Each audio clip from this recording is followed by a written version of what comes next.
Welcome back, everybody, to another One Piece review. This one's going to be chapter 958, The Promised Port. There's not as much stuff in this chapter than there was the past two chapters. We're entering back into Wano this chapter, so it might not be a long video as the last ones, but let's just hop right in and see what's going on. So we start again with the cover page of Beiji and the Fire Tank Pirates. They're still on Dressrosa. They're talking to that one guy with the guitar. They say something. They're asking about Lola, and he says, "Oh yeah, Lola was just here a week or so ago. So she went that way. They're probably gonna meet up with her soon. It looks like he is telling them where to meet Lola. So it's gonna be nice to see Chiffon and Lola and everybody meet up again, and Beiji with all of the Fire Tank Pirates. I'm looking forward to that. I'm not quite sure where Lola could have gone.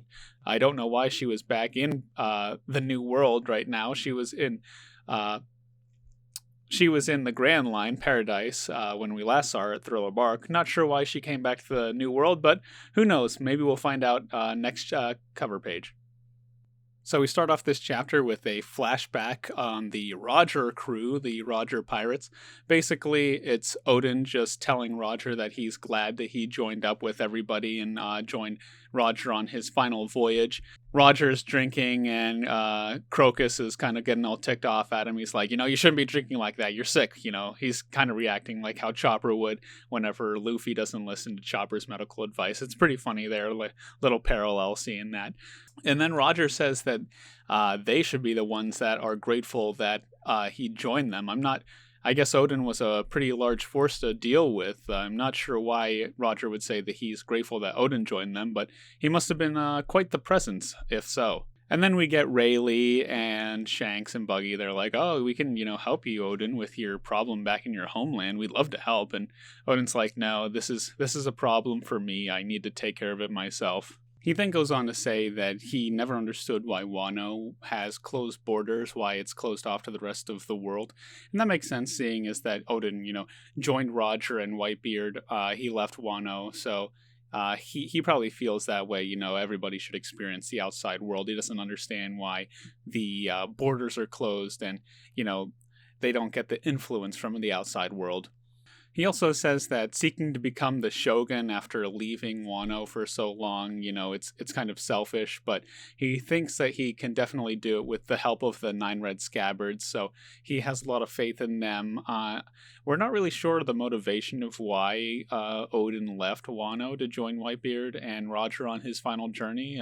We'll probably get more of a flashback in that. We still don't know what Odin looks like. He's just sat in silhouette in these scenes as well, but I'm sure that we're going to get further flashback to explain Odin and his motivations and everything else like that. But we leave off the flashback with Roger and Odin Odin's kind of making a promise to Roger. Roger's like, "I know that you can do it, Odin." And Odin's like, "I will, just for you, Roger." But unfortunately, we know that Odin does not become the shogun. He is unfortunately killed by Kaido and Orochi whenever they take hold of the country 20 years ago in the past. This is 25 years ago in the past, so 5 years from now is whenever Odin dies, unfortunately. But then we begin Act 3 of Wano. The curtains draw and the act begins. We start in the Hakumai region, where we see basically Orochi is there with his Warigumi soldiers, his personal guard, and the Onibawa and the ninjas. They're all there.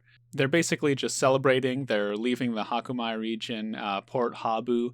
It's the beginning of the final fire festival, so they're on their way to Onigashima. They're going to meet up with Kaido, and they're going to have their festival where the two great lords of Wano country meet once a year. So that's basically what's going on. Orochi is in good spirits, it seems. He's commenting on the weather. The leaves look like they're dancing and waving us goodbye off the port whenever they're leaving. So he seems to be in pretty good spirits. We learn that Kyoshiro is going to be in charge of the flower capital, while Orochi and basically everybody, it looks like, the Onibawan and all of the army that Orochi has protecting him, they're going to be leaving and going to Onigashima. So it looks like Kyoshiro is going to be taking care of the flower capital while they're gone. This is probably just setting up so that Kyoshiro has a chance to join the alliance or help them out at some point. I still think that Kyoshiro is a good guy, or at least in his own ambition to overthrow Orochi and become the shogun, that he is going to help out the alliance in some way. And then we cut to the Flower Capital, where all of the subjects of Wano are also getting ready for the Fire Festival starting today. They're basically saying, it's one of the only days that they're able to drink any alcohol, so it's the only day of the year that they get to drink, so everybody's like, come on, let's have a party. It's a great time. And we know from previous chapters that it's also a time to celebrate the lives of all of the people that have died in Wano, so I'm pretty sure everybody's excited for that. It's a clear day, as everybody says. Someone notes that the skies are clear. They'll probably be able to see a full moon tonight. That's probably a hint for later, for the final battle, where we're going to be getting Sulong forms of all the minks. Well, maybe not all the minks, but most of the minks. Definitely Inuarashi and Nekomamushi, and probably Carrot again. And all of the minks that we know, probably. The narrator goes on to say, it's a beautiful time in certain areas of the Wano country. We know that they all have distinct weather patterns because of all of the different sections of Wano, and that also can be the same with how the weather is affecting those areas. So it's a very pleasant weather in the Flower Capital right now. But we cut over to the rendezvous point in Port Tokage, and it is not so good weather. It is pretty harsh weather, raining, pretty harsh elements looking. We actually get this beautiful shot of the rapids, torrents of the water, just on the opposite side at Port Tokage. They can see Onigashima off in the distance, and it's just like this insurmountable task that they have in front of them, trying to get to Onigashima and to defeat Kaido, and only the 9 red scabbards are there. Most of them comment on how, it looks impossible. There aren't any ships there to be seen currently. And where's everybody in the alliance? We were supposed to meet here. Why isn't anybody else here? It's only the 9 red scabbards right now. They're all commenting, we were able to secure our allies. Why aren't they showing up? We secured Udon Prison, and we got a bunch of the samurai, and Frankie was working on all the ships. Where is everybody? Where's all of our help, our teammates? Shutenmaru goes on to say, it looks like this place might have been attacked, and it does kind of look like there's some wreckage, ship wreckage. Maybe they were attacked. Who knows?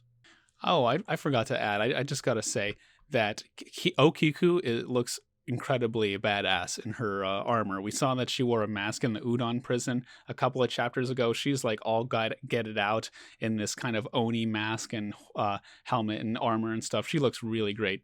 I guess I should say we don't really know what Okiku is right now, but yeah, I thought that Okiku looked really cool in their armor and everything. Kinemon says that he hasn't gotten any call from anybody on the Smail, the small transponder snail pen thing, and he isn't able to contact anybody. And he goes on to say, this is the promised port. This is Port Tokage at the specific time. Where did everybody all go? It's only been 1 day since we left everybody. Why isn't anybody else here? And then we get a bit of a stark contrast to this. Kinemon and the 9 red scabbards look, well, not all 9 red scabbards. Inuarashi actually mentions that Nekomamushi hasn't shown up. He must have gotten lost, or, he hasn't arrived on time, so he's not sure. We're not really sure what happened with that. Maybe Marco's with him, or, who knows what could have happened. But basically, we have a bit of a stark contrast here, because we have people celebrating in the Flower Capital. They're having a great time, celebrating the Fire Festival. They're in great spirits. They're hauling crap around. They're just having the time of their lives. And then we cut back to the scabbards that are here at Port Tokage, and they are just completely lost. They're utterly broken, it seems. Kinemon is calling on the transponder snail. He says, Straw Hats, where are you? Law, where could you be? The Mink Tribe, where is everybody? We are the retainers of Kozuki Oden. We came back after 20 years to avenge his death. We are the ones who should have been burnt with him, but we came back, and we are here. but we can't do it alone. Their numbers are so much larger than ours. They have 40,000 troops. We only number 9 people. We can't do this ourselves. Where are you? Why didn't you come and help us like you promised? And he seems pretty desperate. You can see the despair on his face. He really trusted these people and them to show up, and obviously it's not their fault that they're not here. There's clearly a reason why all of these alliance members haven't shown up, but the desperation in all of the scabbards is, you could just really see it.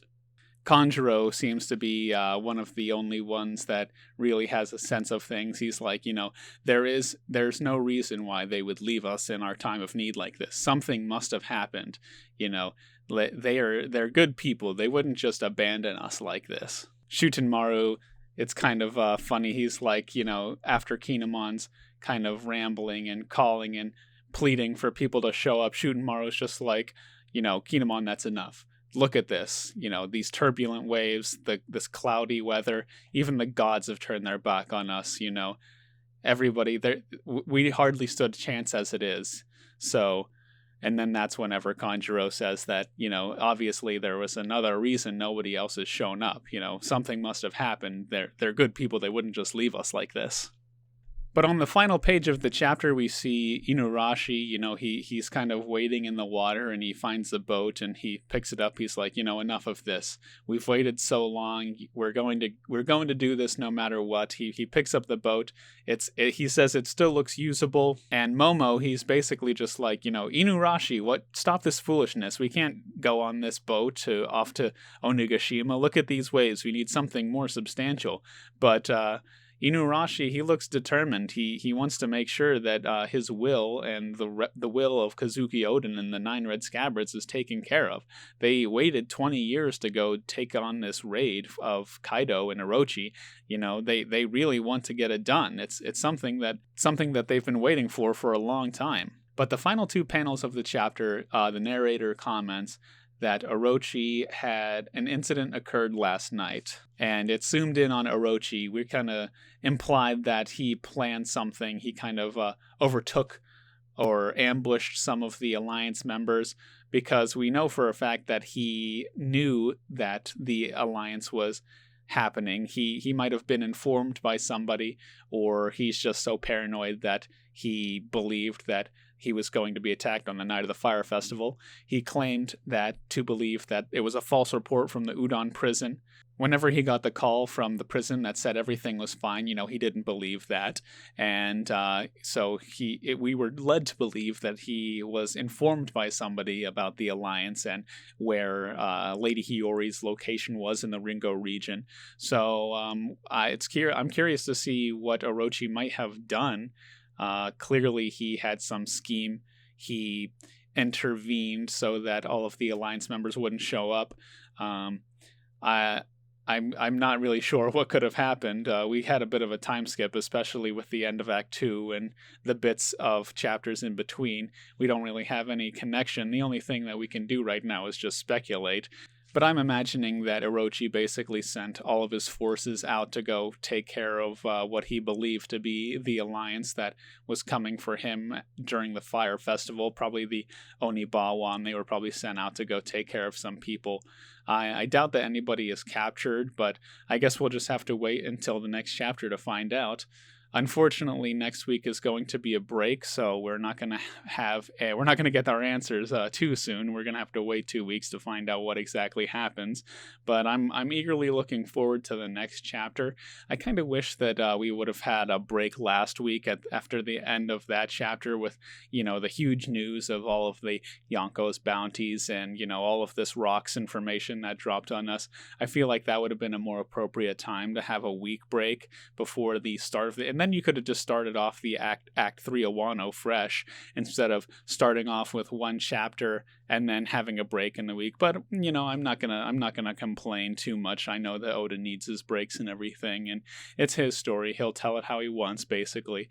But that's just my opinion. I wish that we could have had a bit of a break and then kind of just jumped right into Act 3 of Wano how it was. But oh well. Yeah, so anyway, guys, that's the video. Sorry it's a bit shorter than usual.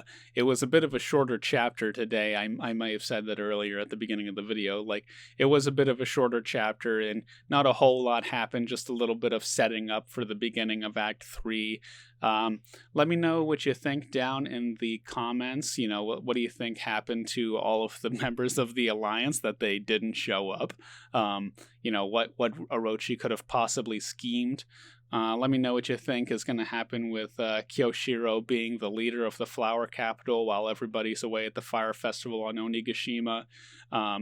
If the Nine Red Scabbards are going to, you know, forget the plan and just act on their own and head toward Onigashima on their own. I don't think that'll happen, but, you know, Inuarashi seemed pretty determined, so it is possible. He might go, and then he would convince the other ones to go. I think they wouldn't let him go by himself. We got some really great panels of art in this chapter. I just gotta say, you know, it might have been a shorter chapter, but Oda really delivered with some of the pictures, especially the one with them at the Port Tokage looking across at Onigashima with the turbulent waves. That's absolutely stunning. I just have to say, you know, Oda is just really a master of the craft. But anyway, guys, that's the video. Let me know what you think, and as always, thank you for stopping by.